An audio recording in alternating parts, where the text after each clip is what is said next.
오늘은 그리스도인의 태도라고 하는 제목으로 하나님의 말씀을 전합니다.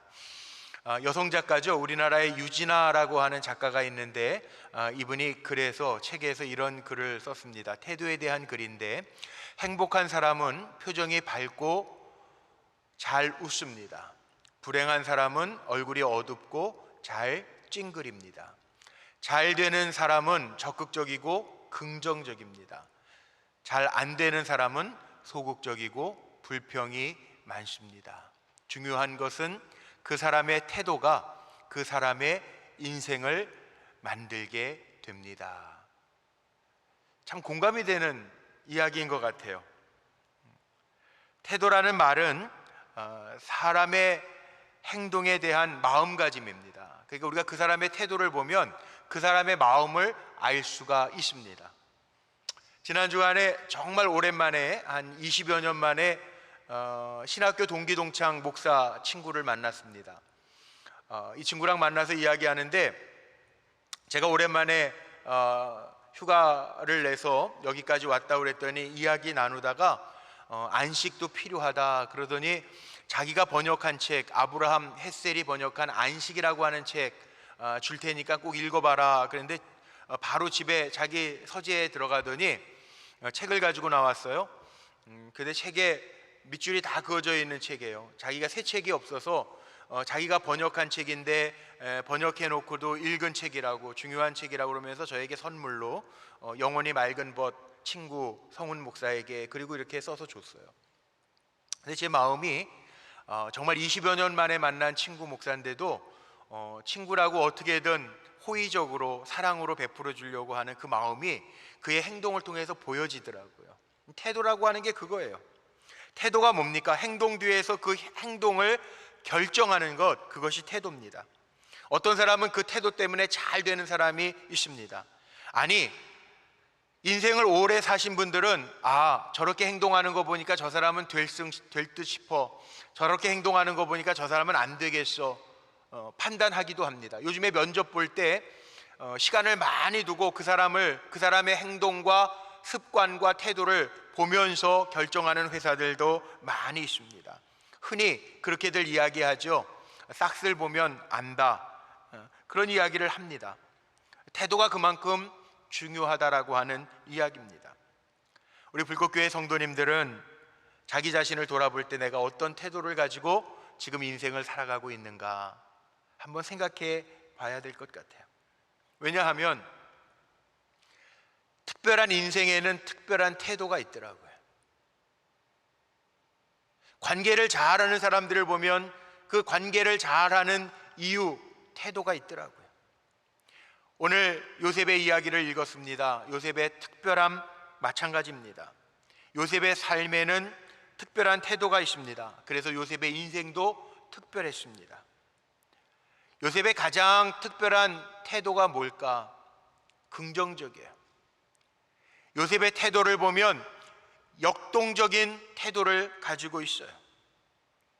요셉의 이야기가 창세기에 굉장히 많은 부분을 차지합니다. 오늘 읽었던 37장서부터 요셉이 등장해서 창세기 마지막 장인 50장까지 요셉의 이야기가 나오고 있습니다.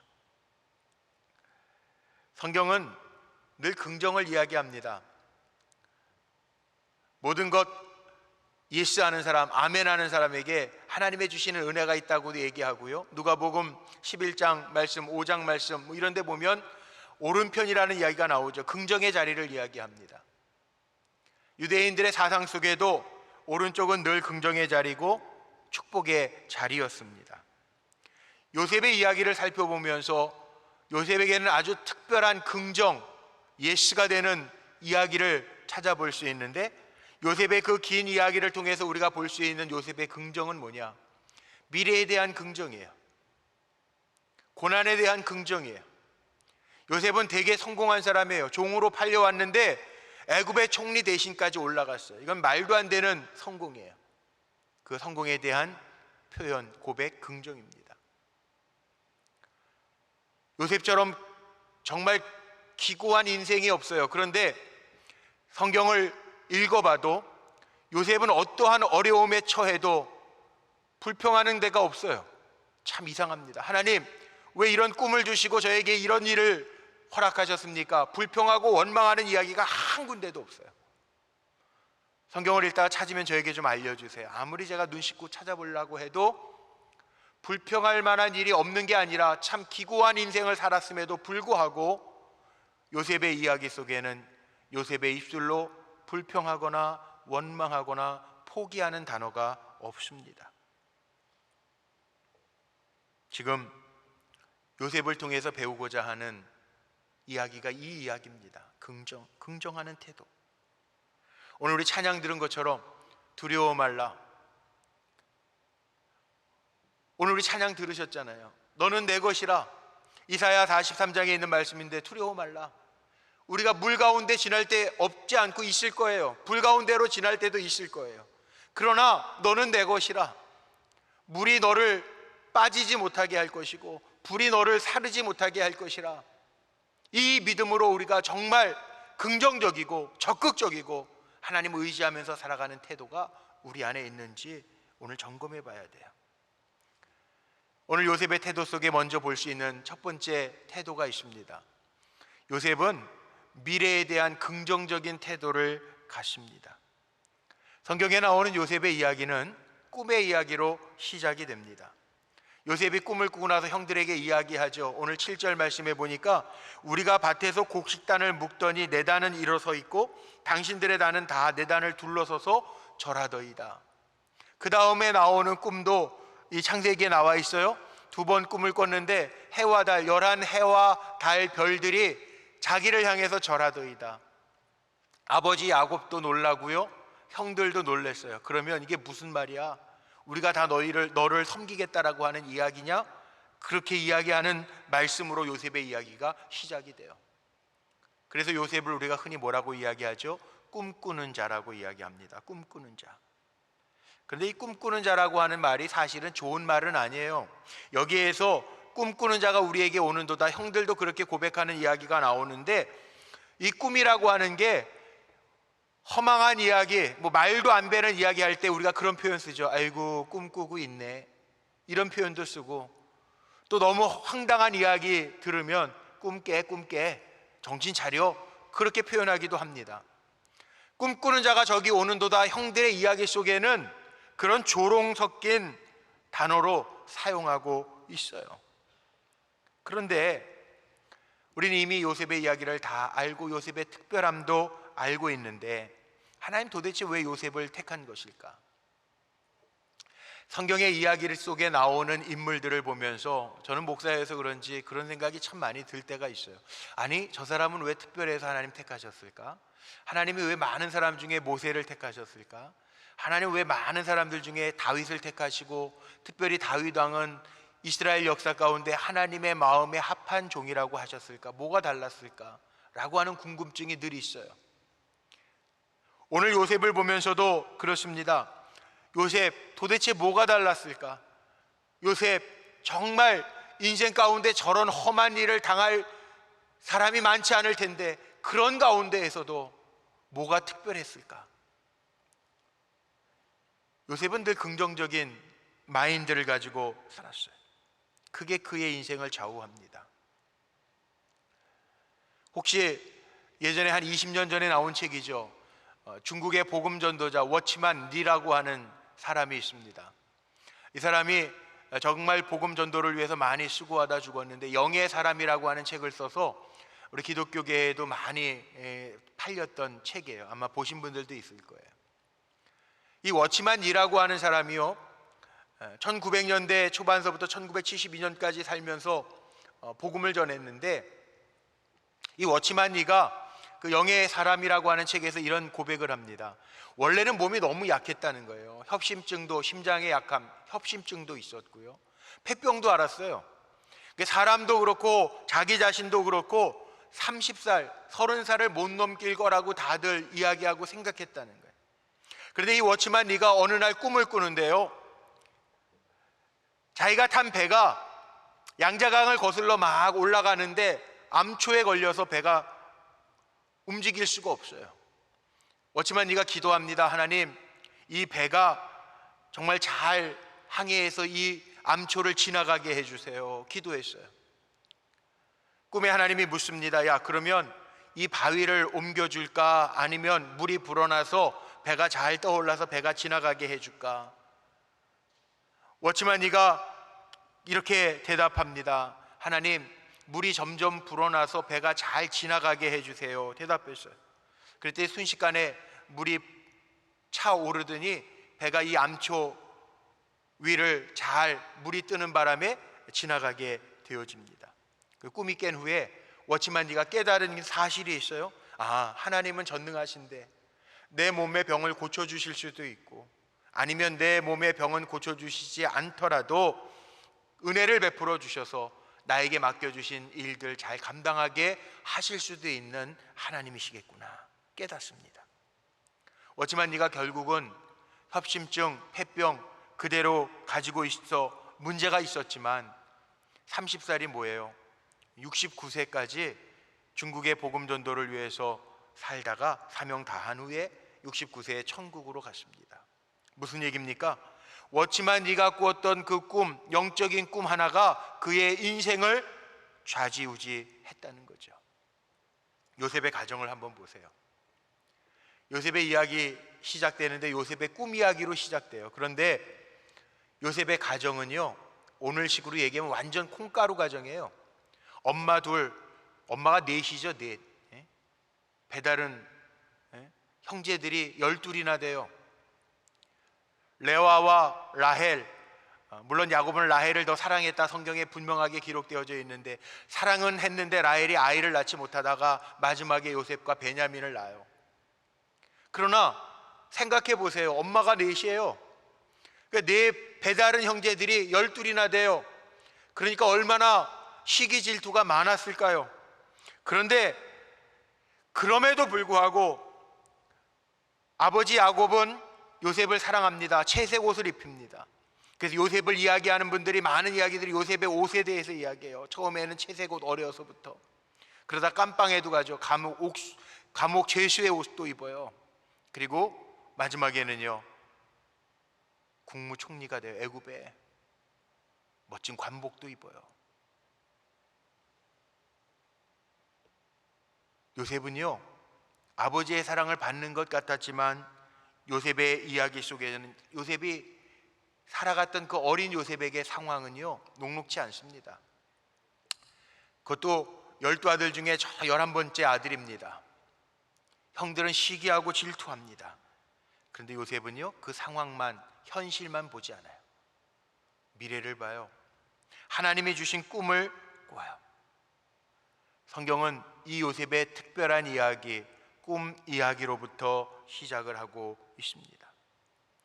불안한 상황인데, 현실은 가능성이 불가능한데, 그럼에도 불구하고 요셉은 미래를 긍정적으로 보고 달려가고 있어요. 이 요셉의 이야기예요. 지난 주간에 어디 운전하고 가는데 찬양을 듣는데, 우리가 잘 부르는 이것이 나의 찬송이요 이것이 나의 간증일세라고 하는 찬양을 영어 원본으로 부르더라고요. 근데 아나운서가 멘트할 때 이 찬송을 영어로 부르는 원본 찬양이라고 하는데, 제 마음속에는 이것이 나의 간증이요, 간증을 영어로 무슨 단어를 쓰나 귀 기울여 들어봤어요. 그랬더니 아주 쉽더라고요. This is my story. 나의 이야기라는 거예요. 이것이 나의 이야기가 됐다는 거예요. 그 이야기를 들으면서 누구에게나 나름대로 스토리가 있죠. 출생의 스토리가 있고 이야기들이 있습니다. 근데 그 스토리와 이야기를 우리가 어떻게 받아들이고 어떤 꿈을 꾸느냐에 따라서 인생이 달라집니다. 그거 아세요? 몇 달 전이었습니다. 충주의 선배 목사님네 장례가 나서 갔어요. 장례 잠깐 갔는데 충주까지 갔어요. 거기에서 선배 목사님을 만났는데 그 선배 목사님이 그런 얘기를 해요. 충주 시골에서 첫 목회했던 이야기를 해요. 그러면서 지금은 뭐 큰 교회 목사님이 되셨는데, 아주 재밌는 짤막한 간증인데요, 저에게 그런 얘기를 하시더라고요. 제가 또 충주 옆에 단양에서 목회를 했거든요. 선배님도 이 충주 그 어려운 교회에서 첫 목회하셨네요. 그랬더니 그 선배 목사님이 간증을 하시는 거예요. 뭐라고 간증하시냐면, 사실 첫 목회 시작하면서 하나님 앞에 제일 많이 기도했던 게 이거래요. 하나님, 저는 왜 이렇게 어려운 교회 보내주셨어요? 교인 5도 안 되는 아주 이 시골 교회 왜 저를 보내셨어요? 저 좀 옮겨주세요. 그 기도를 참 많이 했대요. 그런데 하나님이 이렇게 어느 날 기도하는데 마음에 영적인 감동을 주시더래요. 야, 네 친구들 뭐 좋은 교회 30명 50명 되는데 첫 목회 나간 친구들은 잘 봐봐.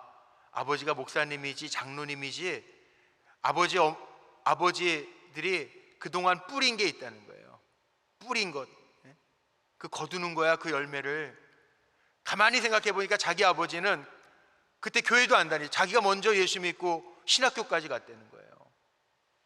그 기도를 바꿨대요. 어떻게 바꿨냐 하면, 하나님, 그럼 내가 열심히 이곳에서 씨 뿌릴 테니까, 복음의 씨를 뿌릴 테니까 내 아들 잘 되게 해주세요.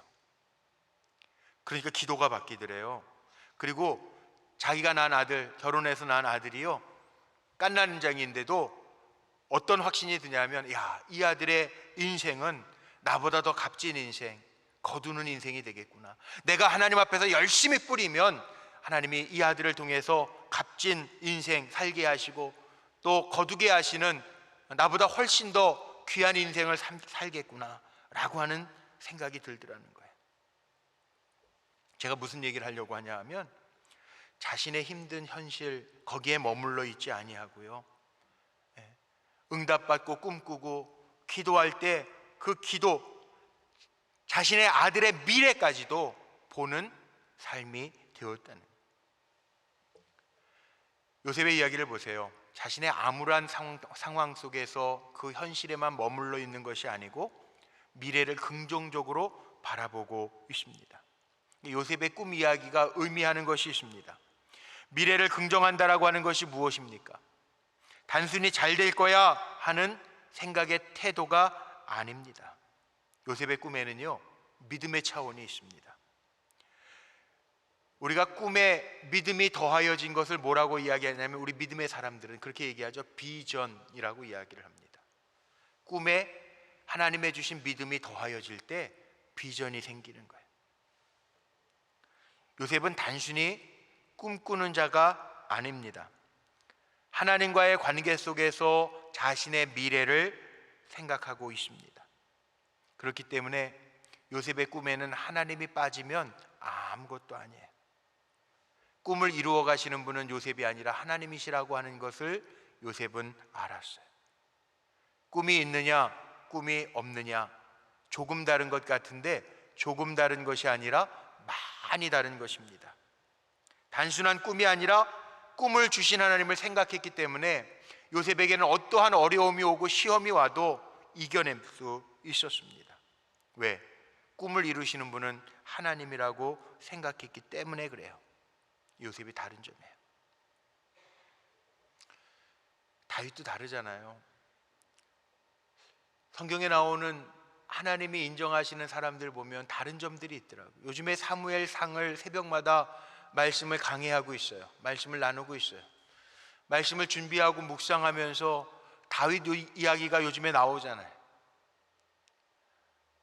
19장까지 금요일 날까지 마쳤거든요. 다윗이 뭐가 다를까요? 저는 다윗을 묵상하면서 다윗에게 있는 특별함도 있더라고요. 하나님의 거리가 달라요.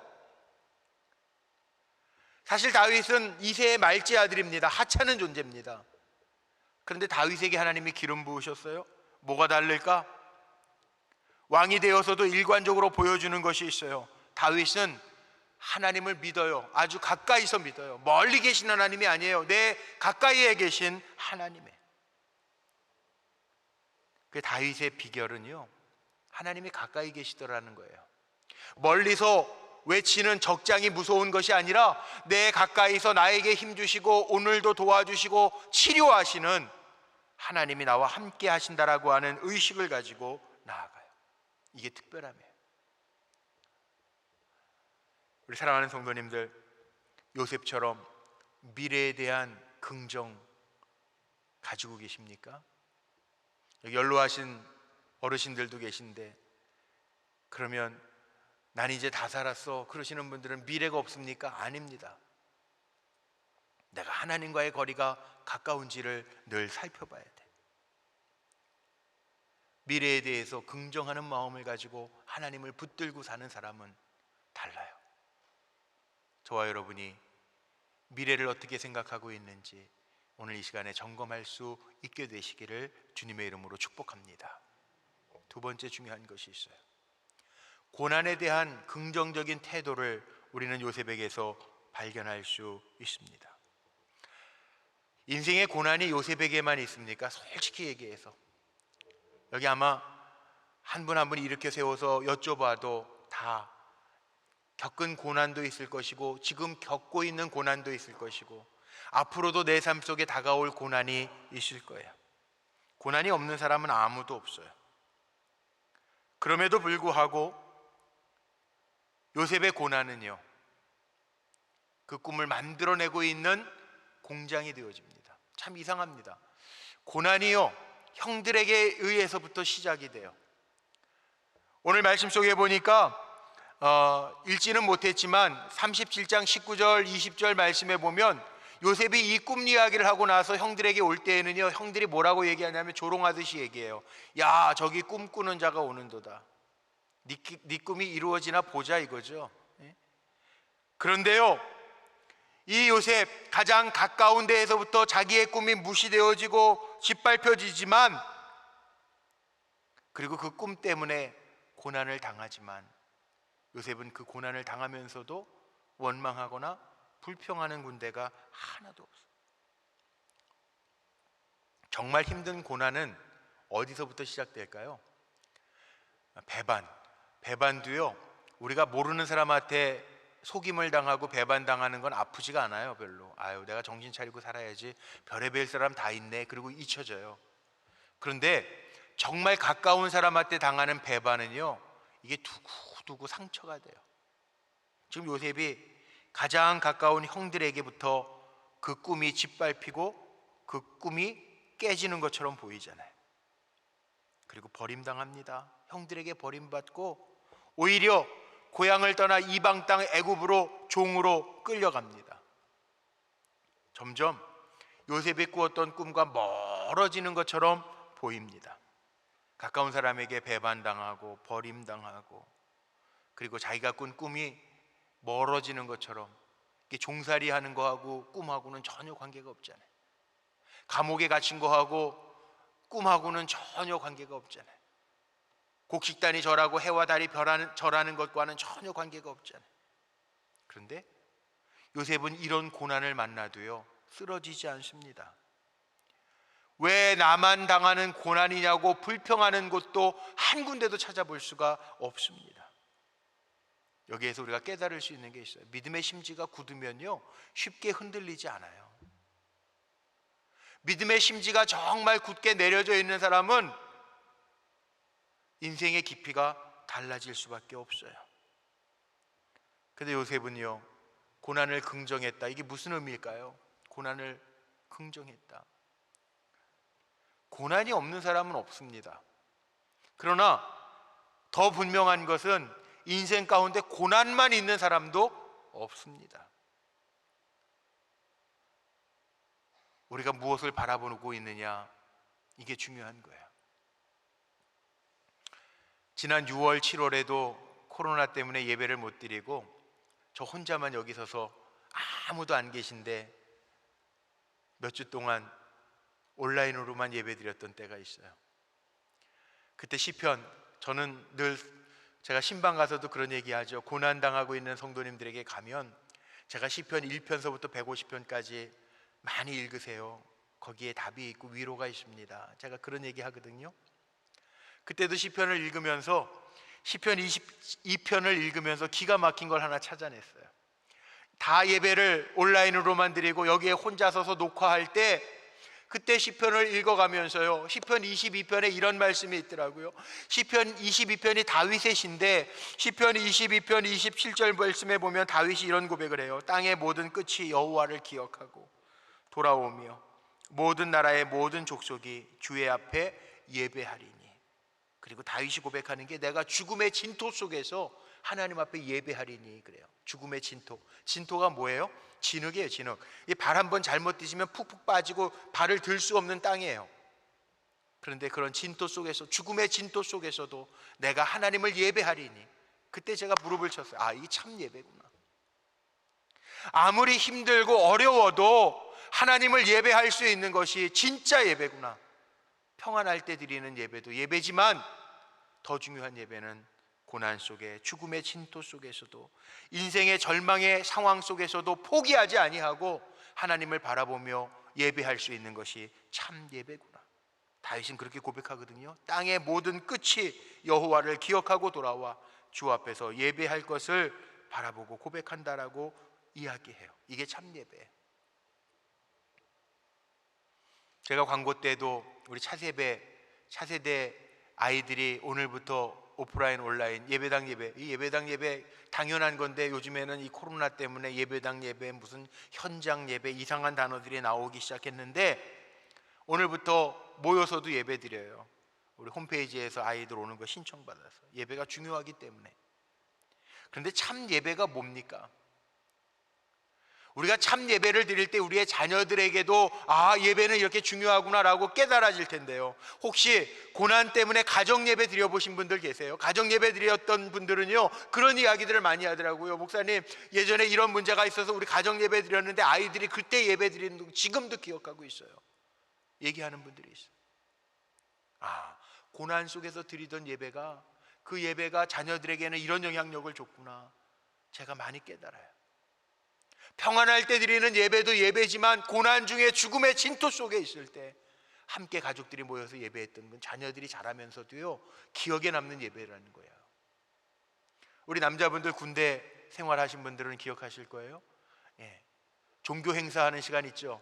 주일날 수요 저녁 예배 드릴 때 병사들이 함부로 못 가잖아요. 그때 고참들이요, 어떻게 합니까?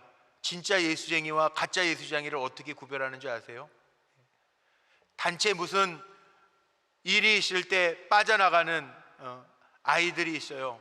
그런데 하루 종일 훈련받고 정말 피곤해 지쳐서 쉬어야 될 때도 예배당에 가는 병사들이 있어요. 고참들이 그러죠. 야, 저 새끼는 진짜 예수쟁이네. 인정해 줍니다. 달라요. 어려움 속에서도 하나님을 예배할 수 있는 게 참 예배라는 거예요.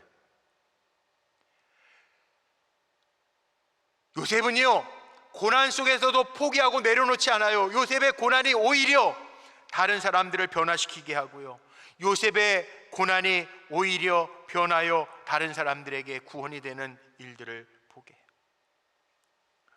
요셉의 고난은 꿈을 망가뜨리는 것이 아니라 요셉의 고난이 오히려 꿈을 만들어내는 공장이 되기도 합니다. 요셉이 고난당할 때보다 꿈이 멀어진 것 같은데 실은 점점 하나님이 그 고난을 통해서 요셉의 삶 속에 애굽의 총리 대신에 가까워지게 하는 코스를 만들어가고 계신 거예요. 그러면 우리 성도님들에게 물어볼게요. 아마 이 자리에도 고난 때문에 힘드신 분들이 있을 거예요. 고난이 올 때 여러분의 태도는 어떻습니까? 포기입니까? 외면입니까? 피함입니까? 찬송가 가사 가운데 그런 찬송도 있더라고요. 이 풍랑으로 인하여 이 돛배가 더 빨리 갑니다 라고 하는 찬양도 있어요. 그래, 이 고난으로 인하여 주님의 계획하심에 더 가까이 가고 더 빨리 가는 것을 인정하는 사람, 고난을 긍정하는 사람이죠. 그래서 저는 이렇게 표현하고 싶어요. 고난이 있는 인생이 위험한 것이 아니라 고난을 잘 점검하고 묵상하지 못하는 인생이 더 위험한 인생이란. 고난을 잘 넘긴 요셉은 어떤 고백을 합니까? 창세기 50장 19절에 보니까 고난을 모두 통과한 요셉은요, 이런 고백을 남기더라고요. 요셉이 그들에게 이르되, 형들에게 이르되 두려워하지 마소서, 내가 하나님을 대신하리이까. 하나님이 나를 만들어 가신 건데 형들이 나를 팔았다고 두려워하지 말라라고 하는 이야기예요.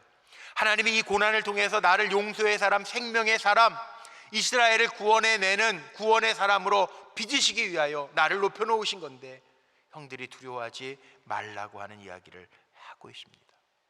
참 멋지죠? 우리 성도님들, 고난이 없기를 제가 축복하고 기도하지만 고난 속에서도 요셉과 같은 고난을 긍정의 눈으로 보고 고난을 이겨낼 수 있는, 하나님이 하시리라고 하는 믿음을 가지고 이겨낼 수 있는 성도님들이 되시기를 축복합니다. 마지막 세 번째는요, 축복, 성공에 대한 태도도 긍정이에요. 긍정. 미래에 대한 긍정, 고난에 대한 긍정도 참 중요한데 더 중요한 요셉의 태도가 있습니다. 축복, 성공했잖아요. 성공한 요셉의 태도를 보면 더 놀라워요. 어떻게 보면 요셉의 성공은 정말 대단해요. 우리가 정말 이룰 수 없는 상황에서 이룬 사람들을 보고 개천에서 용났다고 그러는데 개천에서 용난 정도가 아닙니다. 종으로 팔려온 어린아이가 애굽의 총리 대신이 되었어요. 이게 말이 되는 얘기예요? 그 정도로 성공했어요. 그런데 이 성공을 요셉은 뭐라고 이야기하는 줄 아세요? 창세기 마지막 장 50장 20절에 보니까 요셉이 이렇게 이야기합니다. 당신들은, 형들은 나를 해하려고 하였지만 하나님은 그것을 선으로 바꾸사 오늘과 같이 많은 백성의 생명을 구원하게 하시려 하셨나니. 요셉은 자신의 성공을 하나님께서 만민의 생명을 구원하시기 위하여 이렇게 나를 이끌어 놓으셨다라고 고백해요.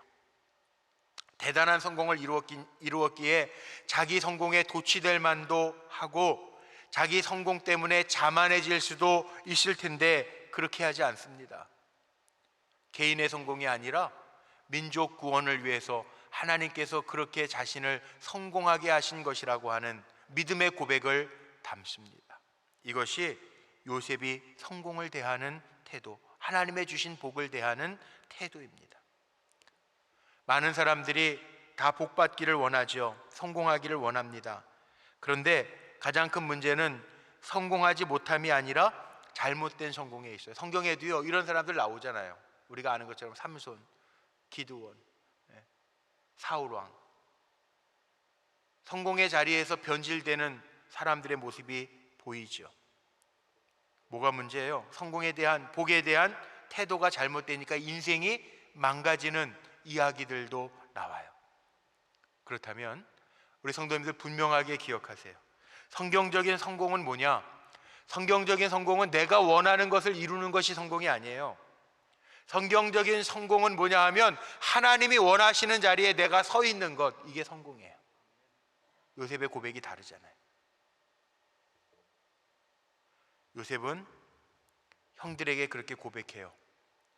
창세기 50장 24절 말씀에도 보면 요셉이 그 형제들에게 이르되 나는 죽지만 하나님이 당신들을 돌보시고 당신들을 이 땅에서 인도하여 내사 아브라함과 이삭과 야곱에게 맹세하신 땅에 이르게 하시리라. 그러니까 내가 죽어도 내 해골을 메고 하나님이 약속하신 가나안 땅으로 올라가 달라고 부탁하잖아요. 무슨 얘기예요? 하나님이 약속하신 거 이루실 거니까 그 땅에까지 나를 이끌고 가라. 내 해골을 메고 가라. 부탁하잖아요. 요셉의 성공은 자기의 인생으로 끝나는 게 아니고 자기의 계획으로 끝나는 게 아니고요, 축복의 통로가 되는, 하나님의 약속을 보는 게 축복이라고 하는 분명한 삶의 목표가 있었어요. 제가 좋아하는 단어가 있어요. 축복의 통로. 우리 교회 외벽에 큰 현수막에 붙어있죠. 우리 불꽃교회는 축복의 통로입니다. 제가 늘 기도하는 기도의 제목이에요. 새벽마다 기도해, 하나님 우리 불꽃교회를 축복의 통로로 세워주세요. 우리 사랑하는 성도들을 축복의 모델이 되게 해주세요. 나만을 위한, 우리 불꽃교회만을 위한 복으로 끝나게 해달라는 얘기가 아니에요. 하나님의 복이 흘러가게 해달라고, 통로가 되게 해달라고 기도하는 말씀의 결론입니다. 그리스도인들에게는 태도가 참 중요합니다. 아니, 사람들이 자체가 어떤 태도를 가지고 사느냐가 다 누구에게나 중요해요. 그러나 그리스도인에게는 더 중요한 것이 태도예요. 어떤 태도? 인생살이가 다 비슷해 보입니다. 그러나 다릅니다. 그 갈림길이 어디에 있을까요? 내가 하나님이 주신 꿈을 가지고 사느냐, 누구에게나 찾아오는 고난이 있다는데 그 고난을 어떻게 보고 이겨내느냐. 하나님 나에게 주신 복, 하나님 나에게 이 복을 왜 주셨지? 하나님 나에게 이 성공을 왜 주셨지? 잘 생각하면서 그 복을 흘려보내는 축복의 통로가 되어서 보내는 삶을 사느냐, 여기에 달려 있습니다.